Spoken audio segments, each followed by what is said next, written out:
नमस्कार। आओ खुद को जाने इस सीरीज में आप सभी का स्वागत है। फ्रेंड्स, खुद को जानने की कोशिश में आज हम समझने की कोशिश करेंगे कि हमारे शरीर में जो बीमारियां हैं वो क्या हैं, कहाँ से आती हैं, किस तरह से जड़ से हम उनका कारण जान सकते हैं जिससे उनका इलाज बिल्कुल जड़ से हो। इस बात को समझने के लिए आप 2 मिनट का टाइम लेकर पहले एक पेड़ की कल्पना कीजिए। एक पेड़ जिसका जड़ मिट्टी के अंदर होता है और उसका फल जड़ से काफ़ी दूर होता है।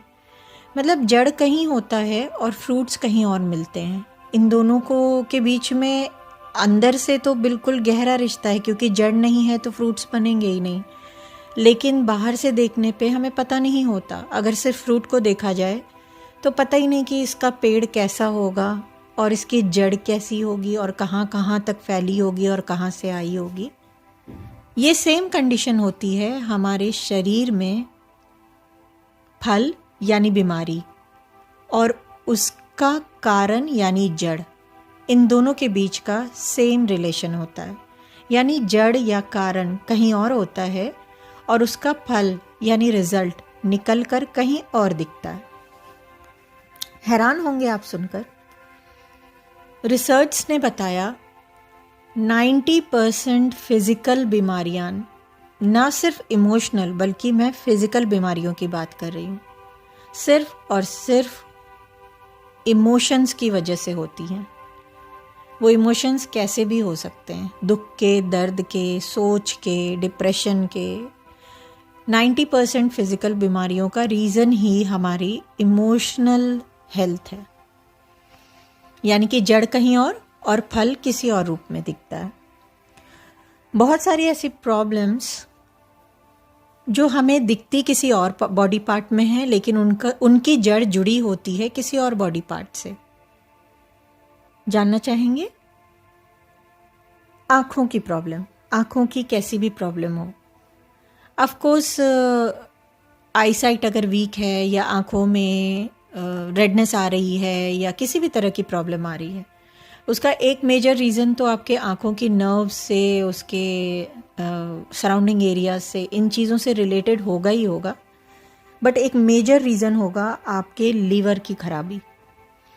कहते हैं आँखें लिवर की खिड़की हैं, जैसा लिवर रहेगा वैसी आँखें दिखेंगी। उसी तरह टंग, जीभ, अगर आपको टंग में कोई भी प्रॉब्लम आ रही है तो वो एक बहुत अलार्मिंग फैक्टर है, क्योंकि आपके हार्ट में प्रॉब्लम आ रही है। हार्ट स्ट्रेट फॉरवर्डली, हार्ट में किसी भी तरह की प्रॉब्लम आपके टंग में बिल्कुल क्लियरली आइडेंटिफाई होती है। लिप्स, आपके लिप्स बहुत काले पड़ रहे हैं, उनमें बार बार फोड़े हो रहे हैं या किसी भी तरह की लिप्स की प्रॉब्लम आ रही है तो स्प्लीन की प्रॉब्लम है, तब आपके लिप्स में प्रॉब्लम आ रही है। कानों में कैसी भी प्रॉब्लम है, ऑफ कोर्स कान के नसेस, कान के आसपास के एरिया में होगी प्रॉब्लम, बट उसके अलावा आपकी किडनी कमज़ोर हो रही है। तो जब आप इसको ठीक करने के लिए ईयर ड्रॉप वगैरह डालेंगे, वो एक टेम्पररी सॉल्यूशन होगा। आपको ध्यान देना है कि आप किडनी को स्ट्रेंथन करने के उपाय करें। ऐसे ही स्किन की कोई भी प्रॉब्लम हो, कैसी भी प्रॉब्लम हो, लंग्स की खराबी की वजह से होती है। कान की प्रॉब्लम, किडनी, स्किन की प्रॉब्लम, लंग्स, जीभों की प्रॉब्लम, हार्ट, क्या है ये? फल कहीं और है, जड़ कहीं और है। लेकिन इन सब का, जैसे एक पेड़ में मेन एक रूट होता है, मोटा रूट, और उससे लगे हुए छोटे छोटे बहुत सारी जड़ें होती हैं, वैसे ही इन सब का मेन एक मोटा रूट होता है, यानी मोटा कारण होता है, बेसिक कारण होता है, और वो 90% हमारे इमोशन से रिलेटेड होता है। अगर हार्ट की कोई भी प्रॉब्लम है तो आपके अंदर हैप्पीनेस फैक्टर कम है, खुशी सैडनेस फैक्टर ज़्यादा, आप लाइफ से सेटिस्फाइड नहीं हैं, आप काम से सेटिस्फाइड नहीं है, डिससेटिस्फैक्शन की फीलिंग हार्ट को अफेक्ट करती है। लेकिन ये अगर बहुत डीप हो जाता है, बहुत गहरा दुख हो जाता है, कोई सदमा लगता है, कोई डिप्रेशन होता है और इस हद तक जाता है कि सुसाइडल टेंडेंसी तक आ जाए, तो आपका लंग्स इफेक्ट होता है। जब आपको लगता है मेरी ज़िंदगी बेकार है, मुझे जीना ही नहीं है, तो आपको लंग्स की प्रॉब्लम आएगी। अगर आप रिलेशनशिप में आपको लगता है मुझे इस रिश्ते से बाहर निकलना है, इस रिलेशन में आके मेरी लाइफ ख़राब हो चुकी, इस लेवल तक जब आप दुखी होते हैं तो लंग्स अफेक्ट होगा। लेकिन जब आप रिलेशन में हैं और आपको ये लगता है ठीक है ये रिलेशन में प्रॉब्लम है, मैं वर्कआउट करूँगी और ठीक करेंगे इसे, तो आपके हार्ट अफेक्ट होगा। अफेक्ट दोनों ही केसेस में होगा।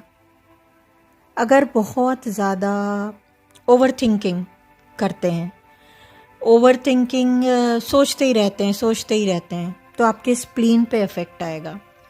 स्प्लीन ख़राब होने से डायबिटीज़ की बीमारी होती है। बहुत लोगों को आपने सुना होगा, उन्होंने शुगर खाना छोड़ दिया है फिर भी उनका शुगर लेवल कम नहीं होता या उनका डायबिटीज़ ठीक नहीं होता, क्योंकि उनका स्प्लीन और पैनक्रियाज अफेक्ट हो जाता है। ओवर थिंकिंग से डाइजेशन की प्रॉब्लम होती है, लूज मोशंस, एग्ज़ाम के टाइम बच्चों को देखा होगा आपने, या आपकी कोई पर्टिकुलर टेंशन है उस टाइम कॉन्स्टिपेशन या लूज मोशन ज़रूर हो जाता है। तो ज़रूरी नहीं कि आपने कुछ बुरा खाया है, रीज़न है कि आप बहुत सोच रहे हैं। किसी तरह का आपको फियर फैक्टर है, आप डरते रहते हैं, घबराते रहते हैं, फ्यूचर को लेकर डरते हैं, चाहे आपको उस डर के बारे में पता है तो भी और नहीं पता तो भी, कि अनसर्टेनिटी की वजह से आप डरते रहते हैं। तो किडनी पे सबसे पहले इफ़ेक्ट पड़ता है। अगर आप ऑफकोर्स लिमिटेड सॉल्ट खा रहे हैं, ड्रिंक नहीं कर रहे हैं, ऑयली भी उतना नहीं खा रहे हैं, और उसके बावजूद भी आपकी किडनी में फ़र्क पड़ रहा है या किडनी ठीक से काम नहीं कर रही है हर प्रिकॉशन लेने के बाद, तो इसका इमोशनल रीज़न फियर फैक्टर है। और एक बार किडनी पे अफेक्ट हुआ तो आपकी ईयर पे अफेक्ट होगा। इस तरह से चीज़ें आपस में कोरिलेटेड हैं। इसलिए बहुत ज़रूरी है कि आप अपने इमोशंस को हमेशा क्लीन रखिए, हैप्पी रखिए, बैलेंस्ड रखिए, ना बहुत ज़्यादा खुश ना बहुत कम खुश, ना बहुत ज़्यादा स्पिरिचुअल ना कम स्पिरिचुअल। ऐसे एक बैलेंसिंग बहुत ज़रूरी है लाइफ में। इन चीज़ों का, इन बीमारियों का ट्रीटमेंट मेडिसिन और डॉक्टर के अलावा ऑल्टरनेट तरीके से जो करते हैं वो बहुत सारे तरीके हैं।